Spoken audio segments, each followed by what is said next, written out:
Sir good morning. Morning. Good morning sister. ஓம் சாந்தி. ஓம் சாந்தி. குஷி குஷியா இருக்கீங்களா? குஷி குஷியா இருக்கேன் சிஸ்டர். Very good. சிவபாபா ஞாபகம் இருக்கா? ஆமா சிஸ்டர், சூப்பரா ஞாபகம் இருக்குது. இன்னைக்கு சிவஜெயந்தி வேற இல்லையா? ஆமா, ஆமா. ராத்திரி. ஆமா, நமக்கு எல்லாம் பர்த்டே இன்னைக்கு.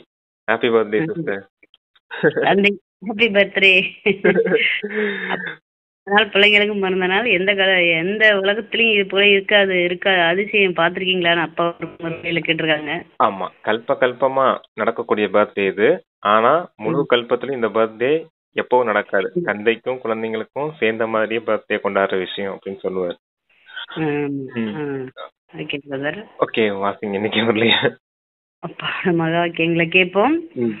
27/2/2025 காலை முரளி பாப்தாதா மதுபன். ஓம் சாந்தி. இனிமையான குழந்தைகளே, சத்தியத்தின் சங்கம் சேர்ப்பது ஞான மார்க்கத்தில் தான் ஏற்படுகிறது. இப்போது நீங்கள் சத்திய பாபாவின் சங்கத்தில் அமர்ந்திருக்கிறீர்கள். பாபாவின் நினைவில் அமர்வது என்றால் சத் சங்கம் செய்வதாகும் அப்படின்னு தலைப்புல கொடுத்திருக்காங்க பிரதரப்பா. சத்தியத்தின் சங்கம் உங்களுக்கு இந்த ஞான மார்க்கத்துல தான் கிடைக்கும். நீங்க இப்ப பாபாவின் சங்கத்துல அமர்ந்திருக்கீங்க. அப்புறம் சத்யபாபாவின் சங்கத்தில் அமர்ந்திருக்கிறீர்கள். பாபாவின் நினைவில் அமர்வது என்றால் சத் சங்கம் செய்வது ஆகும். நினைவுல இருக்கிறது தான் சத் சங்கம் செய்வதே ஆகும் அப்படின்னு சொல்லியிருக்காரு சிஸ்டர். ஓகே, சரி வாசிங்க. கேள்வி கேக்குறாங்க. சத் சங்கத்தின் அவசியம் குழந்தைகள் உங்களுக்கு இப்போதுதான் உள்ளது, ஏன்? பதில்: ஏனென்றால் சதோ பிரதான ஆத்மா ஒரு சத்தியமான தந்தை, சத்தியமான குருவின் சங்கத்தினால்தான் சதோ பிரதானமாக, அதாவது கருப்பிலிருந்து வெண்மையாக ஆக முடியும். கருப்பிலிருந்து வெண்மையாக ஆக முடியும். சத் சங்கத்தினால் அன்றி பலமற்ற ஆத்மா பலவானாக முடியாது. பாபாவின் சங்கத்தினால் தொடர்பால் ஆத்மாவுக்குள் தூய்மையின் பலம் வந்து விடுகின்றது. 21 பிறவிகளுக்கு அவரது துன்பம் விலகி விடுகின்றது. படகு அக்கறை சேர்கின்றது. தத்துவ பிரதானமான ஆத்மா யார் அப்படின்னா பரமாத்மா. அவர் தான் சத்தியமான தந்தையா, ஆசிரியரா, குருவா இருக்காரு. அவருடைய தொடர்புல இருக்கிறதுனாலதான் நாமளும் சத்துவ பிரதானமா ஆக முடியும். கருப்புல இருந்து வெள்ளையாக, அதாவது தமோ பிரதானத்துல இருந்து சத்துவ பிரதானமா ஆகணும் அப்படின்னா சத்தியமான பாபாவின் தொடர்புல இருக்கணும் அப்படின்னு சொல்றாரு. இந்த சங்கம் இல்லாம உங்களால பலமற்ற ஆத்மா பலவானாக ஆக முடியாது. என்ன பலம் வருது? இந்த சங்கத்துல இருக்கிறதுனால தூய்மையின் பலம் வந்துடுது. அந்த தூய்மையின் பலத்தினால 21 பிறவிக்கு துன்பம் எல்லாமே நீங்கி போயிடுது. உங்களுடைய படகும் அக்கறை சேர்ந்து விடுகிறது அப்படின்னு சொல்லியிருக்காரு சிஸ்டர். அப்பா சொல்றாங்க. ஓம் சாந்தி. குழந்தைகள் சத் சங்கத்தில் அமர்ந்திருக்கிறீர்கள். இந்த சத்தியமான சங்கத்தில் கல்ப கல்பமாக சங்கம யுகத்தில் தான் குழந்தைகள் அமர்கின்றனர். உலகமோ இதை அறிந்து கொள்ளவில்லை. அதாவது சத்தியத்தின் சங்கம் என சொல்லப்படுவது எது? சத் சங்கம் என்ற பெயர் அவிநாசியாக பல காலமாக இருந்து வந்துள்ளது. பக்தி மார்க்கத்திலும் சொல்கின்றனர், நாங்கள் இன்ன சங்கத்திற்கு செல்கிறோம். இப்போது உண்மையில் பக்தி மார்க்கத்தில் யாரும் சத்சங்கத்திற்கு செல்வதில்லை. சத்சங்கம் இருப்பது ஞான மார்க்கத்தில் தான். இப்போது நீங்கள் சத்தியத்தின் சங்கத்தில் அமர்ந்திருக்கிறீர்கள். ஆத்மாக்கள் சத்தியமான பாபாவின் சங்கத்தில் தொடர்பில் அமர்ந்திருக்கிறார்கள். வேறு எந்த ஒரு இடத்திலும் ஆத்மாக்கள் பரம்பிதா பரமாத்மாவின் சங்கத்தில் அமர்வது இல்லை. தந்தையை அவர்கள் அறிந்து கொள்ளவில்லை.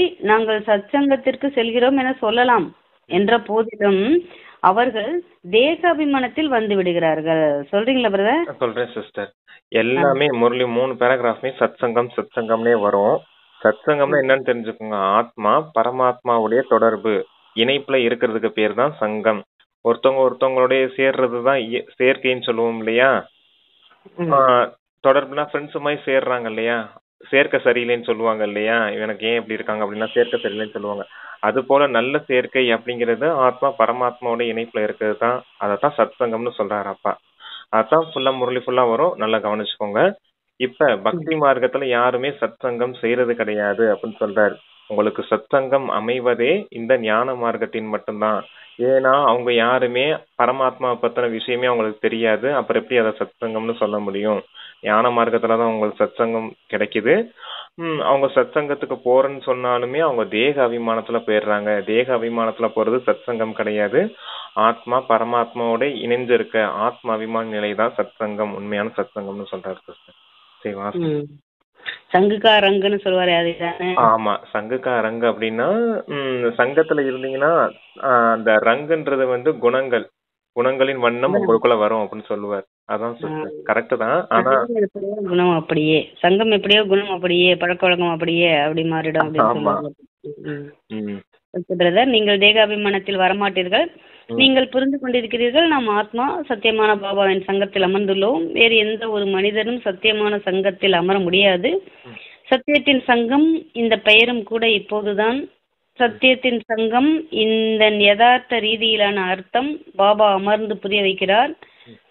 ஆத்மாக்கள், நீங்கள் இப்போது சத்தியமான பரமாத்மா தந்தையுடன் கூட அமர்ந்திருக்கிறீர்கள். அவர் சத்தியமான தந்தை, சத்தியமான ஆசிரியர், சத்தியமான குருவாக உள்ளார். ஆக நீங்கள் சத்தியமான சங்கத்தில் அமர்ந்திருக்கிறீர்கள் என்று ஆகிறது. பிறகு இங்கே அல்லது வீட்டில் அமர்ந்திருக்கலாம், ஆனால் தன்னை ஆத்மா என உணர்ந்து தந்தையை நினைவு செய்கிறீர்கள்.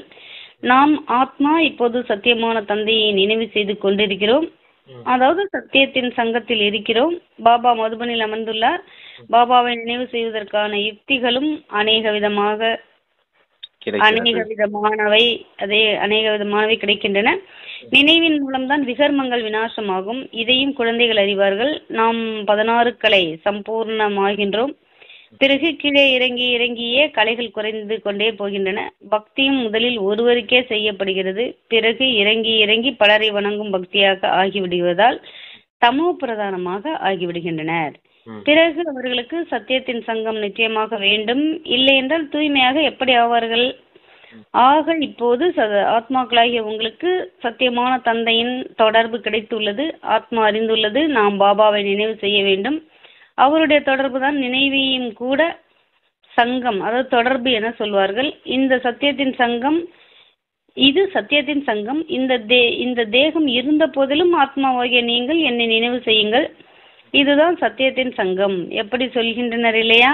இவர்களுக்கு பெரிய மனிதர்களின் தொடர்பு கிடைத்துள்ளது, அதனால் தேக அபிமானியாக ஆகிவிட்டுள்ளனர். இப்போது உங்களுடைய சங்கம் சத்தியமான பாபாவுடன். இதன் மூலம் நீங்கள் தமோ பிரதானத்திலிருந்து சதோ பிரதானமாக ஆகிவிடுகிறீர்கள். பாபா சொல்கிறார். சொல்றீங்களா பிரதர்? சொல்றேன் சிஸ்டர். எத்தனை சத்சங்கம் வந்திருக்குது பாருங்க. இதுல 16 கலைகள் உடையவங்களா இருந்தீங்க நீங்க முதல்ல. அப்படியே கொஞ்சம் கொஞ்சமா கலைகள் இறங்கி 14 ஆச்சு, அப்புறம் 8 ஆச்சு, 8 4 ஆச்சு, இப்ப மொத்தமா 0 ஆயிடுச்சு. இப்படித்தான் இறங்கி வந்திருக்கீங்க சத்துவ பிரதானத்துல இருந்து தமோ பிரதானமா. தமோ பிரதானத்துல இருந்து மீண்டும் சத்துவ பிரதானமா ஆகணும் அப்படின்னா இந்த சத்தியமான பாபாவின் இணைப்புல இருக்கணும் அப்படின்னு சொல்றாரு. ஏன்னா ஆத்மாவுக்குள்ள அந்த தூய்மையற்ற விஷயங்கள் வந்துருச்சு, பாவங்கள் சேர்ந்துருச்சு, அதனாலதான் கலைகள் குறைஞ்சிட்டே வந்திருக்குது. இப்ப தந்தை நினைவுல நீங்க இருக்கும் போது அந்த தமோ பிரதான நிலை மொத்தமா நீங்கி சத்துவ பிரதான நிலை வரும். அப்ப அந்த தூய்மையின் பலம் நிறையறதுனால மீண்டும் நீங்க தூய்மையான ஆத்மாவா மாறிடுவீங்க அப்படின்றதுதான் இந்த ஃபுல்லா சொல்லியிருக்காரு சிஸ்டர். அதுதான் பாபாவை நினைக்கிறது கூட யுக்தி நிறைய இருக்குது. அவர் தந்தையா இருக்காரு, ஆசிரியரா இருக்காரு, குருவா இருக்காரு, மதுபன்லயே அவர் வந்து அமர்ந்திருக்காரு. இப்படிப்பட்ட நிறைய யுக்திகள் உங்களுக்கு இங்க கிடைக்குது அப்படின்னு சொல்றாரு. இந்த சத்சங்கத்துல, இந்த சத்தியமான சங்கத்துல நீங்க இருக்கும் போதுதான் தூய்மையாகி இந்த தமோ பிரதான நிலையிலிருந்து சத்துவ பிரதான நிலையை அடைய முடியும் அப்படின்றத சொல்லியிருக்காரு சிஸ்டர். சரி வாசிங்க. அப்பா சொல்றாங்க, இப்போது ஆத்மாவுக்கு பரமாத்மாவுடன் சங்கம் ஏற்படுவதால் 21 பிறவிகளுக்கு துன்பங்கள் அனைத்தையும் கடந்து சென்று விடுகிறீர்கள். பிறகு உங்களுடைய சங்கம் தேகத்துடன் ஏற்பட்டு விடுகிறது. இவ்வாறு டிராமா உருவாக்கப்பட்டுள்ளது. பாபா சொல்கிறார், என்னுடன் குழந்தைகளாகிய உங்களுக்கு சங்கம் ஏற்படுவதால் நீங்கள் சதோ பிரதானமாக ஆகிவிடுகிறீர்கள். அதை கோல்டன் ஏஜ் என சொல்லப்படுகின்றது. 21 பிறவிக்கு தந்தை கிட்ட இந்த சங்கத்துல இருக்கிறதுனால, சத்தியமான சங்கத்துல இருக்கிறதுனால 21 பிறவிக்கு நீங்க தூய்மையாயிருந்தீங்க. தூய்மையான காரணத்தினால உங்களுக்கு எந்த ஒரு துன்பமும் இருக்க போறது இல்லை அப்படின்னு சொல்றாரு. அது யுகமே கோல்டன் ஏஜ் அப்படின்னு சொல்றாரு. தேகத்துல இருந்தாலும் நீங்க ஆத்மா அபிமானியா ஆகணும் அப்படின்னு சொல்றாரு. தேகத்துல இருங்க, ஆனா தேகத்தையும் நினைச்சுக்கிட்டு இருக்காதீங்க. ஆத்மா நினைச்சு பரமாத்மா நினைக்கிறதுக்கான பயிற்சி மட்டும் செய்யுங்க அப்படின்னு சொல்றாரு சிஸ்டர். தேகத்துலதான் இருக்கும், தேகத்துல இருந்தாலும் தேகத்தை பத்தின விஷயங்கள் நினைக்காம ஆத்மா பத்தின விஷயங்களை நினைங்க அப்படின்னு சொல்றாரு. சரி வாசிங்க சிஸ்டர். சொல்றாங்க, சாது சன்னியாசிகள் முதலானவர்களோ ஆத்மா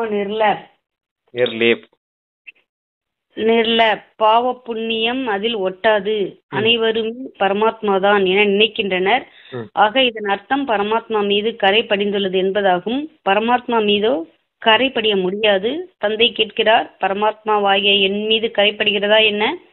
கிடையாது. நானோ எப்போதுமே பரந்தாமத்தில் வசிக்கின்றேன். ஏனென்றால் நான் பிறப்பு இறப்பில் வருவதில்லை. இதை குழந்தைகளாக நீங்கள் அறிவீர்கள். உங்களிலும் கூட சிலரது நினைவு அதிகமாக உள்ளது, சிலருக்கு குறைவாக உள்ளது. சிலரோ நல்லபடியாக புருஷார்த்தம் செய்து யோகத்தில் உள்ளார்கள். எவ்வளவு நேரம் ஆத்மா தந்தையின் தொடர்பில் உள்ளதோ அவ்வளவு நன்மை உள்ளது. விகர்மங்கள் விநாசமாகும். பாபா சொல்கிறார், ஹே ஆத்மாக்களே, தந்தையாகிய என்னை நினைவு செய்யுங்கள், எனது தொடர்பில் இருங்கள். நான் இந்த சரீரத்தின் ஆதாரத்தையோ எடுக்க வேண்டியுள்ளது. இல்லை என்றால் பரமாத்மா பேசுவது எப்படி, ஆத்மா கேட்பது எப்படி? இப்போது குழந்தைகள் உங்களுடைய சங்கம் சத்தியமானவருடன், சத்தியமான பாபாவை நிரந்தரமாக நினைவு செய்ய வேண்டும். ஆத்மா சத்தியமானவருடன் தொடர்பு வைத்து நினைவு செய்ய வேண்டும். ஆத்மாவும் அற்புதமானது, பரமாத்மாவும் அற்புதமானவர், உலகமும் அற்புதமானது. இந்த உலகம் எப்படி சுற்றி வருகிறது என்பதும் ஓர் அற்புதமாகும். இந்த முழு டிராமாவிலும் ஆல்ரவுண்ட் பார்ட் நடிக்கிறீர்கள். ஆத்மாவுடைய உங்களுக்குள் 84 பிறவிகளின் பாகம் அடங்கியுள்ளது. இது அதிசயமாகும். இருங்க சிஸ்டர், சொல்லிடலாம். சொல்லுங்க. ஆத்மாவே பரமாத்மா அப்படின்னு சொல்லிட்டாங்க. ஆத்மால எதுவும் ஒட்டாது, ஆத்மா நிர்லேப் அப்படின்னு சொல்லிட்டாங்க. எதுவும் ஒட்டாது அப்படின்னு சொல்ற நிர்லேப்பு அப்படின்னா அதுல பாவமும் ஒட்டாது, புண்ணியமும் ஒட்டாது. ஏன்னா ஆத்மாவே பரமாத்மா அப்படின்னு சொல்லி வச்சிருக்காங்க யாரு, சாது சன்னியாசிகள். அப்ப என்னவாயிடுச்சு, இப்ப பரமாத்மா கரையுடையவரா அப்படின்றது மாதிரி ஆயிடுச்சு இல்லையா? நானும் பரமாத்மா நீயும் பரமாத்மான்னு சொல்லும் போது இவங்களுக்குள்ள எல்லா குறைகளும் இருக்குது, தூய்மையற்றவங்களா மாறி இருக்காங்க. அப்படின்னும் போது பரமாத்மாவுக்கு கரை படைஞ்சது மாதிரி நிந்தனை செய்த மாதிரி ஆயிடுச்சு இல்லையா? அதான் சொல்றாரு, எனக்குள்ள எந்த ஒரு கரையும் கிடையாது, நான் தனிப்பட்ட ஆத்மாவா இருக்கேன், பரந்தாமத்துல வசிக்கக்கூடியவனா இருக்கேன், நான் ஒருபோதும் பிறப்பிறப்பு சக்கரத்துல வர்றது கிடையாது.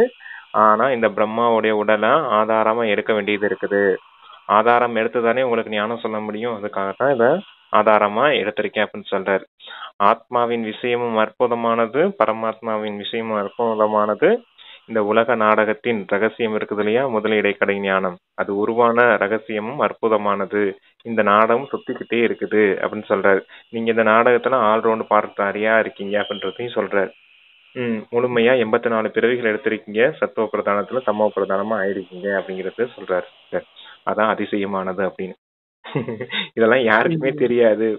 ஆனா குழந்தைங்களாகிய நீங்க எல்லாத்தையும் தெரிஞ்சு வச்சிருக்கீங்க அப்படின்னு சொல்றாரு. தேவதைகளுக்கு கூட இந்த ரகசியம் தெரியாது, ஆனா பிராமணர்களுக்கு தெரிஞ்சு வச்சிருக்கீங்க பாருங்க அப்படிங்கிற. சரி, சத்தியுக ஆத்மா அப்பா சொல்றாங்க, சத்தியுக ஆத்மாக்கள் மற்றும் இன்றைய ஆத்மாக்கள், அதிலும் ஆத்மாக்கள் நீங்கள் அனைவரை விடவும் அதிகமான ஆல்ரவுண்டர் ஆவீர்கள். நாடகத்தில் சிலருக்கு ஆரம்பத்தில் இருந்தே நடிப்பின் பங்கு உள்ளது, சிலருக்கு இடையில், சிலருக்கு கடைசியில் நடிப்பின் பாகம் உள்ளது. அவை அனைத்தும் எல்லைக்குட்பட்ட டிராமா. அவை கூட இப்போதுதான் வெளிவந்துள்ளன. இப்போது விஞ்ஞானத்துக்கு இவ்வளவு முக்கியத்துவம் உள்ளது. அதாவது அது அந்த டிராமா சினிமா இருக்குது இல்லையா சிஸ்டர், அதுல ஃபர்ஸ்ட் பார்ட் பண்றவங்க கடைசி வரைக்கும் பண்றவங்களும் இருப்பாங்க, இடையில வரவங்களும் இருப்பாங்க இல்லையா? ஒரு அரை மணி நேரம் கேப் விட்டு வரவங்க, ஒரு 3 மணி நேரம் நாடகத்துல அரை மணி நேரம் விட்டு வரவங்க இருப்பாங்க, இன்டர்வலுக்கு அப்புறம் வரவங்க இருப்பாங்க, அப்படிலாம் இருக்குது இல்லையா? அது போல இந்த நாடகத்துல இருக்காங்க அப்படின்னு சொல்றாரு சிஸ்டர். அது எல்லைக்குட்பட்ட டிராமா. All rounder partner.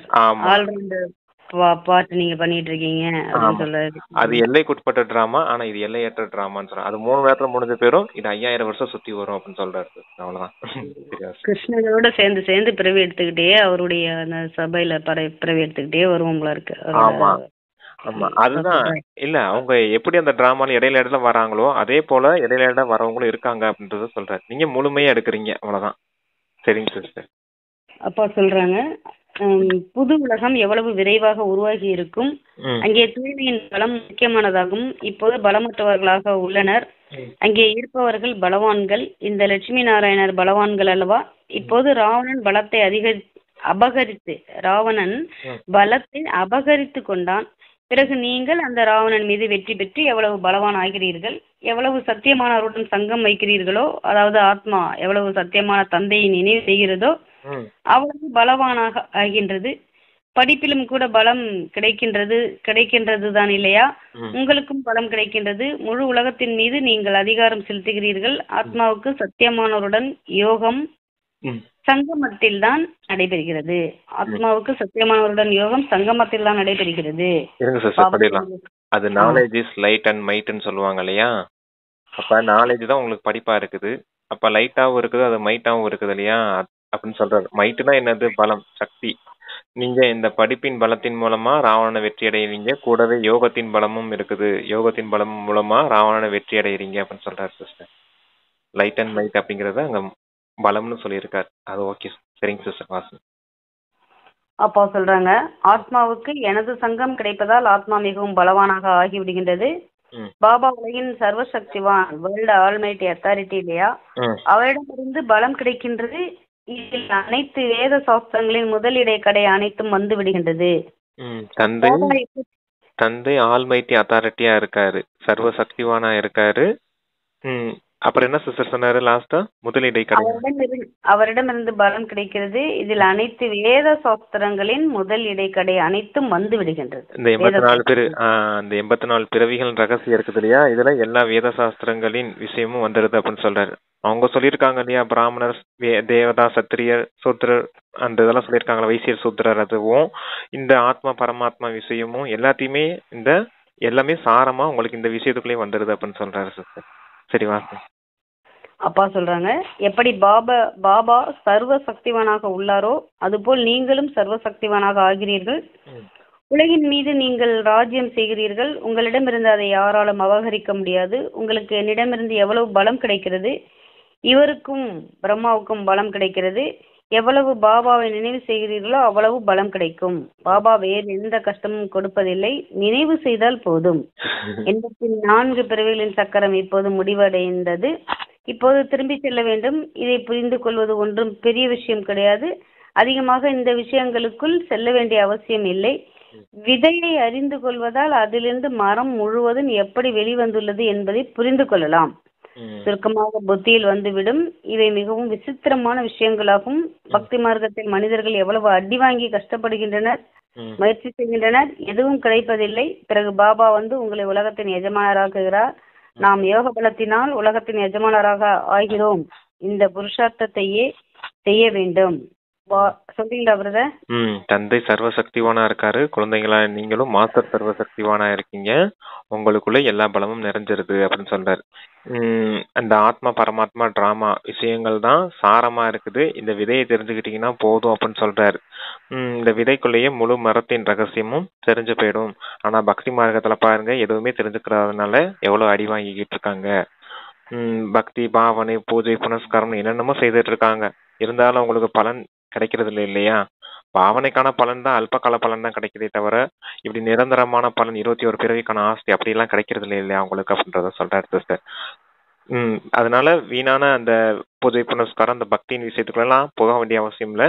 இந்த ஞானத்தின் விஷயத்த, ரகசியங்களை மட்டும், இந்த விதையை மட்டும் தெரிஞ்சுக்கோங்க அப்படின்னு சொல்றாரு சிஸ்டர். சரிதா சிங். முயற்சி செய்யணும், எதுவும் கிடைப்பதில்லை. பிறகு பாபா வந்து உங்களை உலகத்தின் எஜமானராக்குகிறார். நாம் யோக பலத்தினால் உலகத்தின் எஜமானராக ஆகிறோம். புருஷார்த்தத்தையே செய்ய வேண்டும். பாரதத்தின் யோகம் பிரசித்தி பெற்றது. இருங்க சிஸ்டர், ஒன்னு சொல்லியிருந்தாரு பாத்தீங்களா, எதையுமே நீங்க செய்யணும்னு அவசியம் இல்ல, நினைவு செய்தா மட்டும் போதும் அப்படின்னு சொல்றாரு. நினைவு செய்தா மட்டுமே உங்களுக்கு எல்லாமே கிடைச்சிடும் அப்படின்னு சொல்றாரு. இந்த ஆத்மா பரமாத்மா டிராமா இந்த விஷயங்களை நினைவு செஞ்சு பாருங்க அப்படின்னு சொல்றாரு. அதன் மூலமாவே நீங்க உலக ராஜ்யத்தை அடைஞ்சிருவீங்க அப்படின்னு சொல்றாரு. அதுவே எவ்வளவு பெரிய அதிசயம். வெறும் நினைவுல மட்டும் நம்மள வந்து எவ்வளவு பெரிய நினைவு. நினைவு செஞ்சு பார்க்கும் போது நமக்கு என்ன ஆயிரும்னா, அது நம்ம இங்க இருந்து அங்க போகணும் அப்படின்னா நமக்கு குணங்களை தாரணை செய்யணும் அப்படின்னு செயல்பாட்டை நம்ம வெளிப்படுத்தணுமே, சம்ஸ்காரத்தை உருவாக்கணுமே அப்படிங்கிற ஆர்வம் வந்துடும். அதனால நம்ம முயற்சியும் தீவிர வேகத்துல செய்வோம் அப்படிங்கறதுக்காக சொல்றாரு. ஆமா சிஸ்டர், அதிசயம் தான். நினைவுல கொண்டு வரும்போதுதான் எண்ணம் வருது, எண்ணத்துல வரும்போதுதான் நமக்கு வந்து செயல் ஆகும். ஆமா, அந்த செயல் மூலமா நமக்கு வந்து சம்ஸ்காரம் உருவாயிடுது.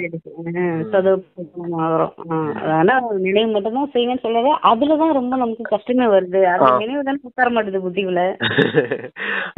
ஆரம்பத்துல அப்படித்தான் இருக்கும் சிஸ்டர். போக போக பழகிருச்சுன்னு வச்சுக்கோங்க, இந்த விஷயம் தானே அப்படின்னு போர் அடிக்காம செஞ்சுக்கிட்டே இருக்க முடியும். ஆரம்பத்துலதான் கொஞ்சம் கஷ்டமா இருக்கும், போக போக அது பழகிடும் சிஸ்டர். இப்ப நாம பரவாயில்ல, புதுசா வர குழந்தைங்க எல்லாம் கொஞ்சம் செட் ஆக்குறது கொஞ்சம் சிரமமா தான் இருக்கு. ஆமா, அது கொஞ்சம் கஷ்டம் தான். அதுக்கு ஆர்வம் அவங்களுக்கு வேணும் சிஸ்டர். நம்ம பாக்கியத்தை நம்ம உருவாக்கியே தீரணும் அப்படிங்கிற ஆர்வம் தனித்தனி ஆத்மாக்களுக்கும் இருக்கும். இந்த ஆர்வத்தை எப்படி கொண்டு வருது அவங்களுக்குள்ள? ஆர்வம் வேணும்னா சொர்க்கத்தின நினைவு செய்யுங்க, சொர்க்கத்தை நினைவு செய்யுங்க அப்படின்னு சொல்றதுலதான் இருக்குது. இந்த உலக விநாசமாக போது நீங்க முயற்சி செய்து உங்களுடைய பாக்கியத்தை உருவாக்கிங்கன்னு சொல்றதுலதான் இருக்குது. நம்ம எவ்வளவுதான் சொன்னாலும் எல்லாரும் வரிசை கிரமமான புத்தியோட தான் இருப்பாங்க. எல்லாருமே ராஜாராணி ஆக மாட்டாங்க அப்படிங்கறதை நாம புரிஞ்சுக்கொள்ளணும் முதல்ல. நம்ம அவங்க கிட்ட அதிகமான எதிர்பார்ப்பு வைக்க கூடாது. சேவை செய்யக்கூடியவர் தந்தை தான், நம்ம கிடையாது. நம்மளால அவங்கள ஆமா அவரால் தான் முடியும் ஒரு அவர்தான் வருஷத்துல ஆர்வத்தை கொண்டு வர்றதுக்கு. நம்ம அவங்களையும் ஆத்மாக்களையும் கனெக்ட் பண்ணிட்டே இருக்க வேண்டியதுதான். ஆமா அவங்களால நம்ம குசிப்படுத்த முடியும். நல்ல நல்ல விஷயங்களும் ஞானத்தின் இந்த காதுலயே சொல்லி சொல்லி பேசி பேசி அவங்கள குசிப்படுத்துறோம் இல்லையா, ஞானத்தை கொடுத்து கொடுத்து குசிப்படுத்துறோம் இல்லையா, அதை தான் நம்மளால செய்ய முடியும். அவ்வளவுதான். மத்ததெல்லாம் சேவை செய்யறது, அவங்க தாரணை செய்யறதெல்லாம் அதெல்லாம் பாபாவுடைய வேலை. நாம வளர்க்கல அவங்கள, பாபா தான் அவங்கள வளர்க்குறாரு. நம்மளை எப்படி பாபா வளர்த்தாரோ அதே போல அவங்களையும் பாபா வளர்ப்பாரு. அவ்வளவுதான். நம்பிக்கையை வச்சுட்டு நம்ம சுபபாவனை வச்சுட்டு நம்ம ஒதுங்கி நிக்கிறது தான் சரியா இருக்கும். அன்பா இருந்து கடமையை செய்ய முடியும். சரியா? அவங்க புருஷார்த்தத்துக்குள்ள போய் நம்ம தலையிட முடியாது. அதுல இருந்தெல்லாம் விலகி இருக்கணும். அது பாபா பாத்துக்கிறாரு அப்படின்னு விட்டுறணும் சிஸ்டர். ஓகே பிரதர், அப்பா சொல்றாங்க. சொல்லுங்க. இல்ல இல்ல அந்த விஷயத்துல மட்டும் நம்ம கவனம் கொடுத்தா போதும் சிஸ்டர். இவங்க எப்படி இருக்காங்களே அப்படி இருக்காங்க நம்ம கவலைப்பட்டு நம்ம புருஷார்த்தத்தை விட்டுருவோம். Okay brother. அப்பா சொல்றாங்க, பாரதத்தின் யோகம் பிரசித்தி பெற்றது. யோகத்தினால் உங்கள் ஆயுள் எவ்வளவு அதிகமாகின்றது, சத்தியமானவரின் சங்கத்தினால் எவ்வளவு நன்மைகள் ஏற்படுகின்றது, ஆயுளும் நீள்கின்றது, மேலும் உடலும் முன்னேற்றதாக ஆகிவிடுகின்றது. இந்த அனைத்து விஷயங்களும் குழந்தைகளாக உங்கள் புத்தியில் பதிய வைக்கப்படுகின்றது. பிராமணர்களாகிய உங்களை தவிர வேறு யாருக்கும் சத்தியமானவரோடு சங்கம் கிடையாது. நீங்கள் பிரஜாபிதா பிரம்மாவின் குழந்தைகள், தாத்தாவின் சிவபாபாவின் பேரப்பிள்ளைகள் ஆக இவ்வளவு குஷி இருக்க வேண்டும். பிரம்மா பாபா உங்களுக்கு அப்பாவா இருக்காரு, சிவபாபா உங்களுக்கு தாத்தாவா இருக்காரு. தாத்தா கிட்ட இருந்தே உங்களுக்கு ஆஸ்தி கிடைக்கும் இல்லையா. அப்பா கூட நான் சம்பாதிச்சது நான் வேற யாருக்காவது எழுதி வச்சிருவேன் அப்படின்னு சொல்லி மிரட்ட முடியும். ஆனா தாத்தா அப்படி சொல்ல முடியாது இல்லையா. தாத்தாவுடைய ஆஸ்தி குழந்தைங்களுக்கு கிடைச்சே தீரும் அப்படின்றத பாபா சொல்றாரு. சரி, அதாவது சொர்க்கத்தின் ஆஸ்தி சொல்றாரு. அப்பா சொல்றாங்க, நாம் தாத்தாவின் பேரப்பிள்ளைகள், ஆஸ்தியின் தாத்தாவிடமிருந்து கிடைக்கின்றது. இதுவே நினைவு யாத்திரையாகும். நீங்கள் இதே சிந்தனை ஓடிக்கொண்டிருக்க வேண்டும். அந்த சத்சங்கங்களிலோ ஒரு பக்கமாக சென்று அமர்கின்றனர். இங்கே அந்த விஷயம் கிடையாது. ஒரு இடத்தில் அமர்வதால் தான் சத்தியமானவரின் சங்கம் என்று ஆகிவிடாது. எழும்போதும் அமரும் போதும் அவரை நினைவு செய்வோமானால் நாம் சத்தியமானவரின் சங்கத்தில் இருக்கிறோம் என்பதாகும். நினைவு செய்யவில்லை என்றால் தேக அபிமானம் உள்ளது. தேகமோ உண்மை அல்லாத பொருள் இல்லையா. தேகத்தை சத்தியம் என சொல்ல மாட்டார்கள். தேகமோ ஜட பொருள், 5 தத்துவங்களால் ஆனது. அதில் ஆத்மா இல்லை. எனில் அசைவு இருக்காது. மனிதர்களின் சரீரத்திற்கோ மதிப்பே கிடையாது. சௌபாக்கியமோ ஆத்மாவுக்குத்தான் கிடைக்கும். அதாவது ஆத்மா இல்லைன்னா சரீரம் வேஸ்ட் அப்படின்றத சொல்றாரு. அது எதுக்கும் உதவாது, அசையாது, எதுவும் செய்ய முடியாது இல்லையா. சௌபாக்கியம்ன்றது ஆத்மாவை சேர்ந்ததுதான் அப்படின்றாரு. ஜடத்துக்கு கிடையாது, அதாவது தேகத்துக்கு கிடையாது அப்படின்றாரு. Okay sir. அப்பா சொல்றாங்க, நான் இன்னார் என்று ஆத்மா சொல்கிறது இல்லையா. பாபா சொல்கிறார், ஆத்மாவோ எப்படி ஆகிவிட்டது, முட்டை, ஆமை, மீன் அனைத்தையும் சாப்பிட்டு விடுகின்றது. எல்லாம் சாப்பிடுறது எதுன்னு பாருங்க, ஆத்மா தான் சாப்பிடுதான். ஒவ்வொருவரும் பஸ்மாசுரனாக உள்ளனர். தன்னைத்தானே பஸ்பம் செய்து கொள்கின்றனர். எப்படி காமசிதையில் அமர்ந்து ஒவ்வொருவரும் தன்னை பஸ்பம் செய்து கொண்டுள்ளனர் என்றால் பஸ்மாசுரன் ஆகின்றனர் இல்லையா. இப்பொழுது நீங்கள் ஞான சிதையில் அமர்ந்து தேவதா ஆகிறீர்கள். முழு உலகமும் காம சிதையில் அமர்ந்து பஸ்பம் ஆகிவிட்டு உள்ளது. தன்மை பிரதானமாக கருப்பாக ஆகிவிட்டுள்ளது. பாபா வருகிறார் குழந்தைகளை கருப்பில் இருந்து வெள்ளையாக்குவதற்காக. ஆக தந்தை குழந்தைகளுக்கு புரிய வைக்கிறார். தேக அபிமானத்தை விட்டு தன்னை ஆத்மா என உணருங்கள். குழந்தைகள் பள்ளிக்கூடத்தில் படிக்கின்றனர். பிறகு படிப்போ வீட்டில் இருந்தாலும் புத்தியில் உள்ளதில்லையா. இதுவும் உங்களுடைய புத்தியில் இருக்க வேண்டும். இது உங்களுடைய மாணவ வாழ்க்கை நோக்கம், குறிக்கோள் நமக்கு உள்ளது. எய்ம் அண்ட் ஆப்ஜெக்ட் சொல்றாரு. எழும்போதும் அமரும் போதும் நடமாடும் போதும் புத்தியில் இந்த ஞானம் இருக்க வேண்டும். சொல்றீங்களா பிரதர்? அதான் பஸ்மாசுரனா ஆயிட்டீங்க அப்படின்னு சொல்றாரு. எல்லாரும் காம சிதையில அமர்ந்து பஸ்மாசுரனா ஆயிட்டீங்க, அதாவது பஸ்பம் ஆகி போயிட்டீங்க. பஸ்பம்னா கருப்பா மாறி போயிட்டீங்க அப்படின்னு சொல்றாரு. இப்ப தந்தை உங்களை வெள்ளையா மாத்துறதுக்கு ஞான சிதையில அமர்த்துறாரு. அப்ப நீங்க தேவதையா மாறி போயிடுவீங்க. அதனாலதான் ஞானம் கொடுத்துட்டு இருக்காரு. இப்ப எல்லாரும் நம்ம ஞான சிதையில அமர்ந்திருக்கிறோம். இப்ப வெள்ளையா மாறி போக போறோம் அப்படின்னு சொல்றாரு. இப்ப உங்களுக்கு அந்த தனியா உட்காந்துருக்காங்க இல்லையா, தனியா போய் உட்காந்துக்கிறாங்க சத்சங்கத்துல. அப்படிலாம் இல்லாம நின்றால் நடந்தாலும் எங்க போனாலும் தந்தையின் தொடர்புலேயே அந்த சத்தியமான சங்கத்துல இணைஞ்சிருக்க முடியும் உங்களால அப்படின்னு சொல்லிட்டாரு. ஏன்னா அது ஸ்தூலமான பொருள் இல்லையா, சூட்சமமான விஷயம் தானே நினைவு. அதனால இந்த சங்கத்துல உங்களால எப்போ இணைஞ்சிருக்கவே முடியும் அப்படின்னு சொல்றாரு. Okay brother. அப்பா சொல்றாங்க, இங்கே குழந்தைகள் வருகின்றனர், புத்துணர்ச்சி பெறுகின்றனர், யுக்திகள் புரிய வைக்கப்படுகின்றன. இப்படி இப்படி செய்யுங்கள் என்று உலகத்தில் ஏராளமான சத்சங்கங்கள் உள்ளன. எவ்வளவு மனிதர்கள் வந்து ஒன்று சேர்கின்றனர். உண்மையில் அது சத்சங்கமோ இல்லை, சத்தியத்தின் சங்கமோ இப்போது குழந்தைகளாக உங்களுக்கு தான் கிடைக்கின்றது. பாபா வந்து சத்தியோகத்தை ஸ்தாபனை செய்கிறார். நீங்கள் எஜமானராகி விடுகிறீர்கள். தேவ அபிமானம் அல்லது பொய்யான அபிமானத்தினால் நீங்கள் கீழே விழுந்து விடுகிறீர்கள். சத்தியத்தின் சங்கத்தினால் உயர்ந்து செல்கிறீர்கள். அரைக்கல்பமாக நீங்கள் பலனை அனுபவிக்கிறீர்கள். அங்கேயும் கூட உங்களுக்கு சத்தியத்தின் சங்கம் உள்ளது என்பது கிடையாது. அதாவது இங்க உங்களுக்கு சத் சங்கம் கிடைக்குது, சத்தியமான சங்கம், அதாவது பரமாத்மாவுடைய சங்கம் உங்களுக்கு கிடைக்குது, உண்மையான சங்கம். ஆனா தேவதைகளா இருக்கும் போது இந்த சத் சங்கம் கிடைக்கும் அப்படின்னு சொல்ல முடியாது அப்படின்னு சொல்றாரு. அது தேவதைகளின் உலகம், அங்க தூய்மையா இருப்போம். அங்கும் தேக சம்பந்தங்கள்லாம் இருக்கத்தானே செய்யும், தேக ரீதியான சம்பந்தம் இருக்கும். ஆனா ஆத்ம உணர்வுடையவர்களா இருப்போம் அப்படின்னு சொல்றாரு. இந்த சங்கம், சங்கமத்தின் சங்கம் அங்க கிடைக்காது அப்படின்னு சொல்றாரு. Okay sister. அப்பா சொல்றாங்க, எப்போது 2 வகையானது உள்ளதோ அப்போது சத்தியத்தின் சங்கம், பொய்யான சங்கம் என சொல்லப்படுகின்றது. சத்தியமான தந்தை எப்போது வருகிறாரோ அப்போது அவரே வந்து அனைத்து விஷயங்களையும் புரிய வைக்கிறார். எதுவரை அந்த சத்தியமான தந்தை வரவில்லையோ அதுவரை யாரும் தெரிந்து கொள்வதும் இல்லை. இப்போது பாபா குழந்தைகளாக உங்களுக்கு சொல்கிறார், ஹே ஆத்மாக்களே, என்னுடன் சங்கம் சகவாசம் வையுங்கள். உங்களுக்கு கிடைத்துள்ள தேகத்தின் சங்கத்தில் இருந்து விடுபட்டு விடுங்கள். தேகத்தின் சங்கம் சத்தியுகத்திலும் இருக்கும், ஆனால் அங்கே நீங்கள் தூய்மையாக இருப்பீர்கள். இப்போது நீங்கள் சத்தியமானவரின் சங்கத்தின் மூலம் தூய்மையற்றதிலிருந்து தூய்மையாக ஆகிறீர்கள். பிறகு சரீரமும் சதோ பிரதானமாக கிடைக்கும், ஆத்மாவும் சதோ பிரதானமாக இருக்கும். இப்போதோ உலகமும் கூட தமோ பிரதானமாக உள்ளது. உலகம் புதியதாகவும் பழையதாகவும் ஆகின்றது. புது உலகத்தில் நிச்சயமாக ஆதிசநாதன தேவி தேவதா தர்மம் இருந்தது. இன்று அந்த தர்மத்தை மறைத்து ஆதிசநாதன இந்து தர்மம் என சொல்கின்றனர்.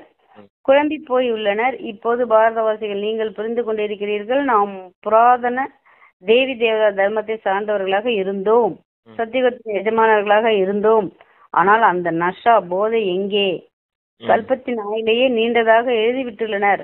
அனைத்து விஷயங்களையும் மறந்து விட்டனர். இதற்கு பெயரே மறதியின் விளையாட்டு. அதாவது ஆதிசநாதன தேவி தேவதா தர்மத்துல வாழ்ந்தவங்க தான் இப்ப பேரை மாத்தி மறந்துட்டு என்ன வச்சிருக்காங்க, ஆதிசநாதன இந்து தர்மம்னு வச்சிருக்காங்க அப்படின்னு சொல்றாரு. அது அரைக்கல்பம் தேவி தேவதா தர்மமா இருந்தது, அதுக்கப்புறம் இந்து தர்மமும் மாறி போயிருச்சு அப்படின்னு சொல்றாரு. இதுக்கு பேர் தான் மறதியின் விளையாட்டு அப்படின்னு சொல்றாரு. Okay sister.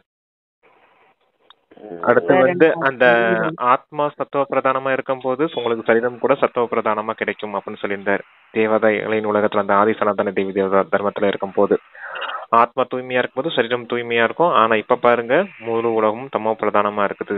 அதனாலதான் தமோ பிரதான சரீரத்துல அமர்ந்து இருக்கிறோம். இப்ப தந்தை உங்களை தமோ பிரதானத்துல சத்துவ பிரதானமா ஆக்கிட்டு இருக்கேன் அப்படின்னு சொல்றாரு சார்.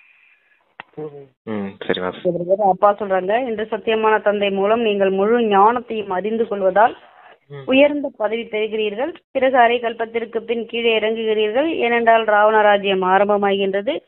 உலகம் பழையதாகவோ ஆகும் இல்லையா? நீங்கள் புரிந்து கொண்டிருக்கிறீர்கள், நாம் பொது உலகத்தின் எஜமானர்களாக இருந்தோம், இப்போது பழைய உலகத்தில் இருக்கிறோம். ஒரு சிலருக்கு இதுவும் நினைவு இருப்பதில்லை.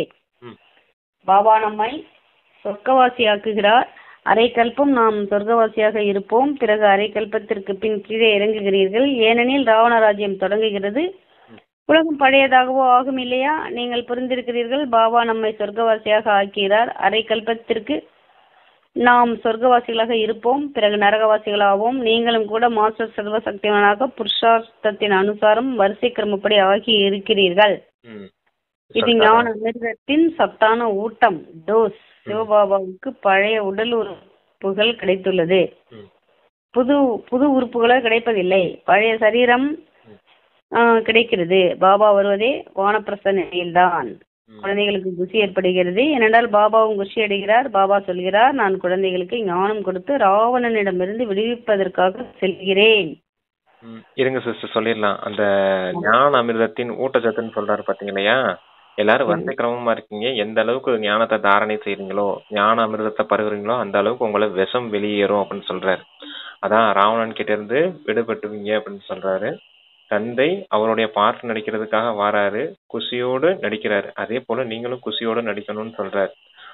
அவரு பரந்தாமத்துல இருந்து இங்க வரும்போது பிரம்மாவுடைய ஆதாரம் எடுக்கிறாரு. எடுக்கும்போது என்ன என்ன நினைச்சிட்டு வருவாரு? குழந்தைங்க தமோ பிரதானமா இருக்காங்க, நான் ஞானம் கொடுத்து அவங்களை சத்துவ பிரதானமா ஆக்குறதுக்காக நான் போக வேண்டியது இருக்குது அப்படின்னு குஷியோட பாட்டு நடிக்க வரேன் அப்படின்னு சொல்றாரு சிஸ்டர்.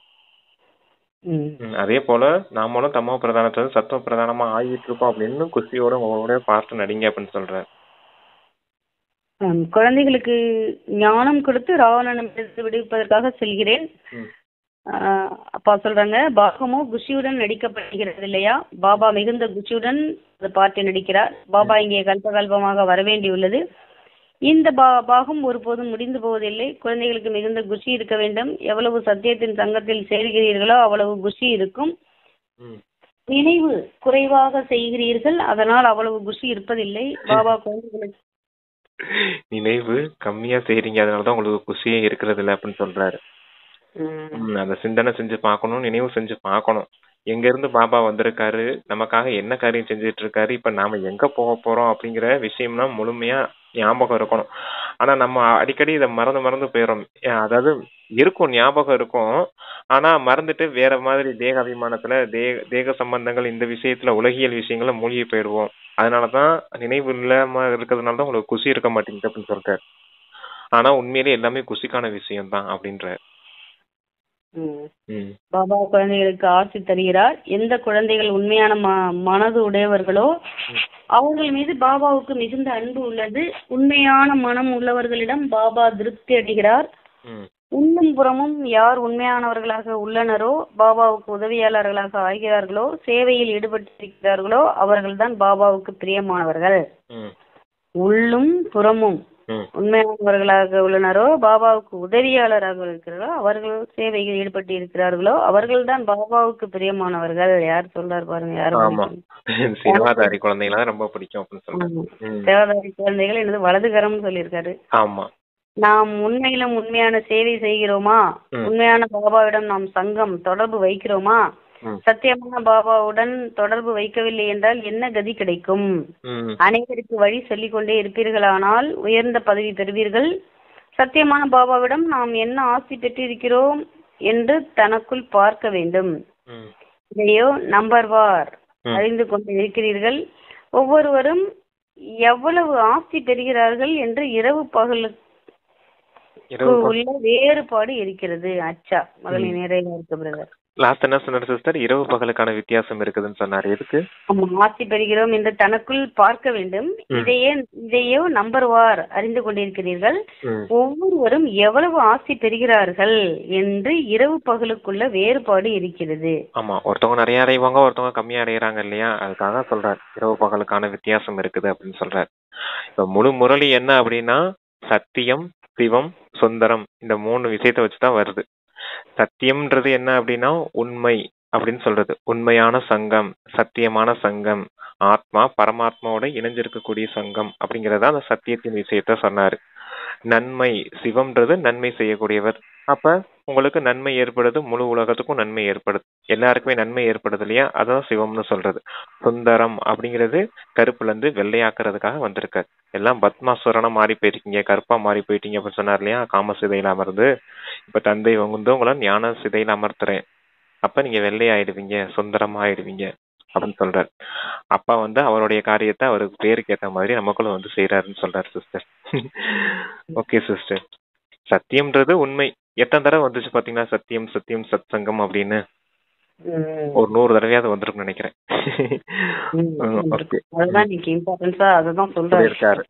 இருங்க, வெளியே போயிடாதீங்க. வந்து எச்சரிக்கை சமிக்கை எல்லாம் கொடுக்கிறாரு. ஆமா. இனிமேலும் இனிமையான தேடி கண்டெடுக்கப்பட்ட செல்ல குழந்தைகளுக்கு தாயும் தந்தையுமான பாப்தாதாவின் அன்பு நினைவுகள் மற்றும் காலை வணக்கம். ஆன்மீக குழந்தைகளுக்கு ஆன்மீக தந்தையின் நமஸ்தே. நமஸ்தே. தாரணைக்கான முக்கிய சாரம். பாயிண்ட், உங்களுக்கு கிடைத்துள்ள தேக சம்பந்தப்பட்ட சங்கத்தில் இருந்து விடுபட்டு இருக்க வேண்டும். சத்தியமான சங்கத்தின் மூலம் தூய்மையாக வேண்டும். சத்தியமான சங்கத்தின் மூலமா தூய்மையாகணும். அப்புறம் என்ன சிஸ்டர்? ஆமா. உங்களுக்கு கிடைத்துள்ள தேக சம்பந்தத்திலிருந்து விடுபட்டு அன்பா இருக்கணும். ஆனா சத்தியமான சங்கத்தின் மூலம் தூய்மை, அப்பதான் தூய்மை கிடைக்கும் அப்படின்னு சொல்லியிருக்காரு. Okay sister.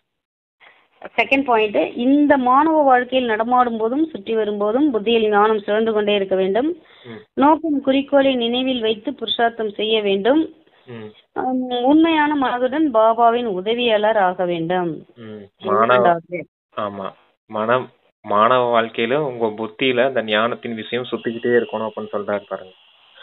அதான் நோக்கமும் லட்சியத்தை வச்சு நீங்க நல்ல விதத்துல புருஷார்த்தம் செய்யணும், தந்தையின் உதவியாளராகி முழு உலகத்துக்கும் சேவை செய்யணும் அப்படின்னு சொல்றாரு. ஞானம் புத்தியில சுத்தினும் அப்படின்னு சொல்லி இருக்குது. ஞானத்தோட சாரம் வந்து இப்ப உலகம் நிறைய வரப்போகுது, புது உலகம் வரப்போகுது, அப்பா வந்துட்டாங்க எல்லாரையும் அழைச்சிட்டு போறதுக்கு. அவரோட நினைவுல இருந்து என்ன ஆத்மா நான் என்ன தூய்மைப்படுத்திக்கணும். ஆமா, இதுவும் விஷயம் இருக்குது சிஸ்டர். இதுவும் ஞான சிந்தனை தான். இப்ப யாராவது சம்பந்தம் தொடர்புல வருவாங்க, கோவப்பட்டு பேசிக்கிட்டு இருப்பாங்க. நான் எப்படி அமைதியா நடந்துக்கிறது, நான் எப்படி எளிமையா பேசுறது அப்படிங்கிற கவனம் கொடுக்கறது இருக்குது இல்லையா. அவங்க அதிகாரமா தான் பேசுவாங்க, அகங்காரத்தோட பேசுவாங்க. நம்ம எப்படி பணிவா பேசுறது, இப்படி சிந்தனை செய்யறது இருக்கு இல்லையா. மாயை எப்படி வெற்றி அடையிறது அப்படிங்கிற நமக்குள்ளே ஒரு சூட்சமமான விஷயங்கள் அந்த பயிற்சி இருந்துகிட்டே இருக்கணும். அதுவும் கூட தந்தை நினைவு செய்யறதுன்னு கணக்கு தான். ஏன்னா நம்மளை மாத்திக்கிறதுக்கான முயற்சியும் செய்ய வேண்டியது இருக்குது, பாப்பாவை நினைக்க வேண்டிய முயற்சியும் இருக்குது. ஏன்னா அதுக்கெல்லாம் ஸ்ரீமத் கொடுத்தது யாரு? குரு இல்லையா. வாய் இப்படி இருக்கணும், உங்களுக்கு கண் இப்படி இருக்கணும், உங்க கை இந்த மாதிரி காரியம் செய்யணும் அப்படின்னு எல்லாத்துக்கும் ஸ்ரீமத் கொடுத்தது குரு இல்லையா. இப்போ குருவோட கட்டளைப்படி நம்ம நடக்கிறோம், அதை கூட சிந்தனை செஞ்சுட்டே இருக்கணும் அடுத்தவங்களுடைய சம்பந்தம் தொடர்புல இருக்கும்போது. Okay sister. அப்போ வரதான் சொல்றாங்க, அவிபச்சாரி மற்றும் நிர்விக்ன மனோநிலையின் மூலம் முதல் ஜென்மத்தின் பலனை அடையக்கூடிய சமீபமான மற்றும் சமமானவர் ஆகுக. எந்த குழந்தை இங்கு பிரம்மபாபாவின் குணம் மற்றும் சமஸ்காரத்திற்கு சமீபமாக இருக்கிறார்களோ, அனைத்து சம்பந்தங்களில் பாபாவுடன் இருக்கின்றார்களோ மற்றும் சமமான அனுபவத்தை செய்கின்றார்களோ அவர்களே அங்கு ராயலான குலத்தில் முதல் ஜென்மத்தின் சம்பந்தத்தில் நெருக்கமானவராக வருகின்றார்கள். யார் ஆரம்பத்திலிருந்து இப்பொழுது வரை ஒருவரையே நினைப்பவராக அவிபச்சாரி மற்றும் தடைகளற்ற நிர்விக்னமாக இருக்கிறார்களோ அவர்கள்தான் முதலில் வருவார்கள். முதல்ல சொன்னது வந்து குடும்பத்தில் அனைத்து சம்பந்தங்களும் இருக்காங்க, அவங்கதான் இங்க வருதர் வர மறுபடி சமீபமானவர் அடையக்கூடிய முதல் நிர்விக்ன மனோநிலையின் மூலம் முதல் ஜென்மத்தின் பலனை அடையக்கூடிய சமீபமான மற்றும் சமமானவர் ஆகுதுன்னு சொல்றாரு. அடுத்து எந்த குழந்தை பிரம்மபாபாவின் குணம் மற்றும் சமஸ்காரத்துக்கு சமீபமாக இருக்கிறார்களோ, அனைத்து சம்பந்தங்களில் பாபாவுடன் இருக்கின்றார்களோ மற்றும் சமமான அனுபவத்தை செய்கின்றார்களோ அவர்களே அங்கு ராயலான குலத்தில் முதல் ஜென்மத்தின் சம்பந்தத்தில் நெருக்கமாக வருகின்றார்கள். ஓகே சிஸ்டர், வாசிங்க ஃபுல்லா. அவ்வளவு வாசனமா? ரெண்டாவது வரதானம். ரெண்டாவது ஆரம்பத்திலிருந்து இப்பொழுது வரை ஒருவரையே நினைப்பவராக அவிபச்சாரி மற்றும் தடைகளற்றவராக, அதாவது நிர்விக்னமாக இருக்கின்றார்களோ அவர்கள் தான் முதலில் வருவார்கள். முதல்ல சொன்னது சம்பந்தத்துல நெருக்கத்துல எப்படி வருதுன்னு சொன்னாரு. இப்போ முதல்ல வருவத பத்தி சொல்றாரு. நிர்விக்னம் என்றால் தடை வரவே இல்லை, நிர்விக்னம் என்றால் தடை வரவே இல்லை என்று அல்ல, ஆனாலும் தடைகளை வென்றவராக மற்றும் தடைகள் மீது சதா வெற்றி அடைவதாகும். இந்த இரண்டு விஷயங்களில் யாரேனும் ஆரம்பத்திலிருந்து இறுதி வரை சரியாக இருந்தால் முதல் ஜென்மத்திலும் துணையாக ஆவார்கள். ஒரே போட்டாரு இந்த ரெண்டு விஷயத்துலயே.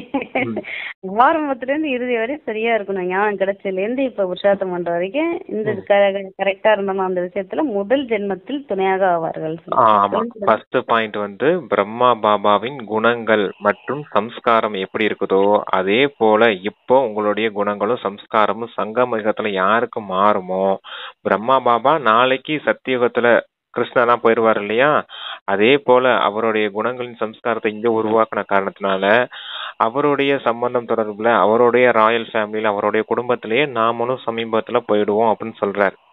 என்ன முக்கியம்? பிரம்மா பாபாவுடைய குணங்கள் சம்ஸ்காரம் எப்படி இருக்குதோ அதே போல நாமளும் இங்க மாறி இருந்தா அங்கேயும் ராயல் ஃபேமிலியில அவருடைய சமீபமா போயிடுவோம் அப்படின்னு சொல்றாரு.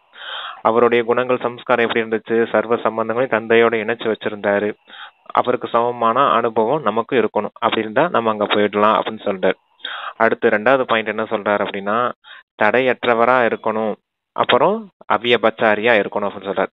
அவியபச்சாரி அப்படின்னா ஒருவரின் நினைவிலே இருக்கக்கூடியவர்கள். தடையற்றவர்கள் நிர்விகனம் அப்படின்னா தடைகளே வராதவர்கள் அப்படின்னு கிடையாது. தடை வந்திருக்கும், வந்த தடையெல்லாம் விநாசம் செய்திருப்பாங்க. வந்த தடையெல்லாம் முடிச்சு தடையின் மீது வெற்றி அடைஞ்சிருப்பாங்க. தடைகளை வென்றவங்களா இருப்பாங்க. இப்படி இந்த 2 விஷயத்திலையும் யாரு முழுமையா சரியா நடந்திருக்காங்களோ, அதாவது ஆரம்பத்துல இருந்து இறுதி வரைக்கும் சரியா நடந்திருக்காங்களோ, அவங்க அந்த ராஜ்யத்துல கூட சமீபத்துல அந்த ராயல் ஃபேமிலிஸ்ல துணைவர்களா வந்துடுவாங்க அப்படின்னு சொல்றாரு சிஸ்டர். யாரேனும் ஆரம்பத்திலிருந்து இதுவரை சரியாக இருந்தால் முதல் ஜென்மத்திலும் துணையாக ஆவார்கள். 84 பிறவிகள முதல் பிறவி தானே மிக உயர்ந்த பிறவி. கிருஷ்ணருடைய அந்த ஆரம்ப காலம், அதாவது அவருடைய குழந்தை பருவத்திலிருந்தே வாழ்ற காலம்தான் மிகவும் சத்துவ பிரதான நிலை. ஆனா பாருங்க, லட்சுமி நாராயண் வந்து அந்த ராஜ்யத்துல வந்து சீட்டை வந்து உட்கார்ந்துட்டாங்கன்னு வச்சுக்கோங்க, அடுத்த நாளே கலைகள் கொஞ்சம் கொஞ்சமா குறைய ஆரம்பிச்சிடும். 16ல இருந்து கொஞ்சம் கொஞ்சமா டிகிரி அந்த பாயிண்ட் பெர்சன்டேஜா குறைய ஆரம்பிச்சிடும். ஆனா கிருஷ்ணர் வளர்ந்து அவர் திருமணம் ஆகுது பாத்தீங்கன்னா, அந்த வயசு வரைக்குமே முழுமையான சத்துவ பிரதான நிலை. அப்ப எந்த டிகிரியுமே குறையாது. அந்த அந்த அந்த மாதிரி இருக்க நிலைமைக்கே நீங்க போகணும் அப்படின்னா, இப்பவே பிரம்மா பாபாவுடைய குணங்கள் சம்ஸ்காரம் எப்படி இருக்குதோ, அவர் எப்படி சர்வ சம்பந்தங்களையும் இணைச்சு வச்சிருந்தாரோ தந்தையோடு, அதே போல அனுபவமும் உங்களுக்கும் இருக்கணும் அப்படின்னு சொல்றாரு சிஸ்டர். தடைகள் வராதுன்னு இல்ல, வரும். தடையெல்லாம் நிறைய வரத்தான் செய்யும். வந்த தடையெல்லாம் வெற்றி அடைஞ்சவங்களா இருப்பாங்க. அதுக்கெல்லாம் ஒரே சமான் திரிகாலதரிசி நிலைதான். நான் கல்ப வெற்றியாளன், வெற்றி எனது பிறப்புரிமை, வெற்றி என்னுடைய கழுத்து மாலை, நான் மாஸ்டர் சர்வசக்திவான் ஆத்மா அப்படின்ற இந்த சமான்ல இருக்கும் போது நம்ம எல்லா தடைகளையும் வெற்றி அடைஞ்சு போயிடுவோம். கூடவே என்ன ஞாபகம் இருக்கும், போன கல்பத்திலே இந்த தடைகளை என்கிட்ட வந்துச்சு, போன கல்பத்திலே நான் வெற்றி அடைஞ்சிட்டேன், டிராமா ரிப்பீட் ஆகுதுன்னா இந்த கல்பத்திலையும் நான் தானே வெற்றி அடைய போறேன், அடுத்த ஒரு கல்பம் வரும் அப்பவும் நான் தானே வெற்றி அடைவேன். இந்த சமான் நமக்கு ஈஸியா இருக்க காரணத்தினால நம்ம ஈஸியா வெற்றி அடைஞ்சிடலாம் அப்படின்னு சொல்றாரு. ஓகே சிஸ்டர், எல்லாமே அந்த ஒரு இன்டர்லிங்க்ல தான் இருக்கு. சூப்பர் வரதான சிஸ்டர். ஆனா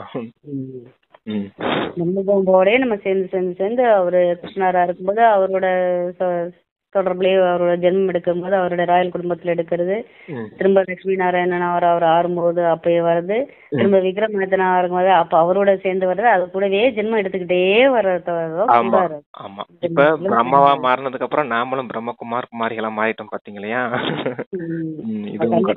வந்துட்டே தான் இருப்போம் நம்ம அப்பா கூட. ஆமா, உலகத்தின் ஆதார மூர்த்திகள் நீங்க தான் அப்படின்னு சொல்றாரு. அவரு கிரேட் கிரேட் கிராண்ட் ஃபாதர், நீங்க எல்லாம் மாஸ்டர் கிரேட் கிராண்ட் ஃபாதர் அப்படின்னு சொல்லுவார் இல்லையா. ஆமா, ஓகே சிஸ்டர். சரி, ஸ்லோகன் சொல்றாங்க, அமைதியின் சக்தியின் மூலம் எதிர்மறையை நேர்மறையாக மாற்றம் செய்யுங்கள். ஆமா, நெகட்டிவை பாசிட்டிவா, அமைதி சக்தியின் மூலம் எதிர்மறையை நெகட்டிவை நேர்மறையாக பாசிட்டிவாக மாற்றம் செய்யுங்கள். ஆமா, எப்ப அமைதி சக்தி வரும் உங்களுக்கு, மனம் புத்தி எப்போ ஒருமுகப்பட்டு இருக்கும் போது அமைதி சக்தி இருக்கும்.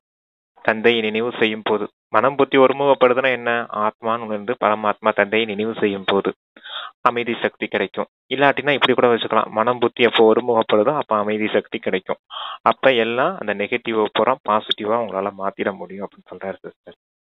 இதேதான் நமக்கு அவ்வியக்த சமிக்கை ஒரு மாசமா கொடுத்துக்கிட்டு இருக்காங்க. மனம் புத்திய ஒருமுகப்படுத்துங்க. ஒருமுகப்படுத்துறதுக்கு ஈஸியான காரியம் அது ஒண்ணுதான், ஆத்மான்னு வந்து பரமாத்மா தந்தை நினைவு செய்யறது. ஆனா அந்த வார்த்தைகளை மட்டுமே ஞாபகம் வச்சிருக்குமே தவிர மனம் புத்தி ஒருமுகப்படுதா அப்படிங்கிற கவனம் தான் யாரும் கொடுக்கறது கிடையாது. முடிச்சு போட்டு வச்சிருப்பாங்க, ஆனா முடிச்சு எதுக்கு போட்டவங்க மறந்துடுவாங்கன்னு சொன்னார்ல. ஆமா, அந்த மாதிரிதான். இல்ல, நம்ம ஒரு நாள் இப்படி பயிற்சி பண்ணலாம், ஆத்மான்னு வந்து பரமாத்மா தந்தை நினைவு செய்யறோமா அப்படி பயிற்சி பண்ணிட்டு அடுத்த நாள் மனம் புத்தியை மட்டும் நான் ஒருமுகப்படுத்துறேன், என்ன காரியம் நடக்குது எனக்குள்ள அப்படின்றத செக் பண்ணிட்டு இருக்கலாம். அது கூட ஒரு முயற்சி தான், மனம் புத்தியை நான் ஒருமுகப்படுத்தணும். நான்லாம் சம்பந்தம் தொடர்புல யாராவது வந்தாங்கன்னா ஆத்மான்னு வந்து பரமாத்மா தந்தை நினைவு செய்யணும் அப்படிங்கிற கவனம்லாம் கொடுத்துட்டு இருக்க மாட்டேன். என் மனம் புத்தி ஒருமுகப்பட்டு இருக்கணும், அவ்வளவுதான்.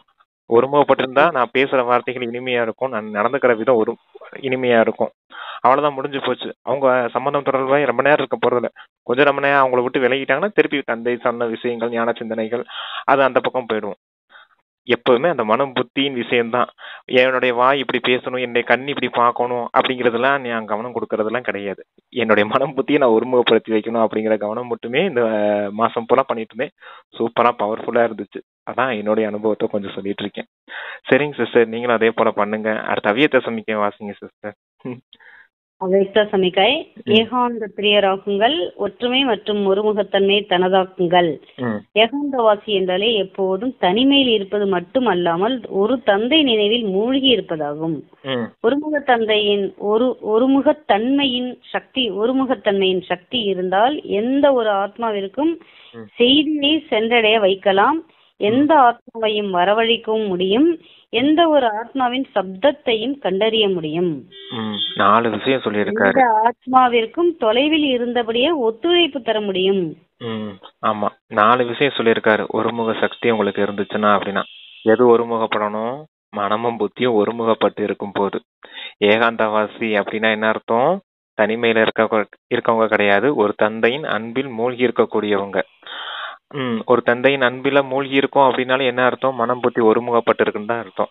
அந்த ஒருமுகப்படுத்தக்கூடிய சக்தி உங்களுக்கு இருக்குதுன்னா என்ன காரியம் நடக்கும்னு 4 விஷயத்த சொல்றாரு. அந்த 4 விஷயம் என்னென்னா, மற்றவர்களுக்கு செய்தியை கொடுக்க முடியும்.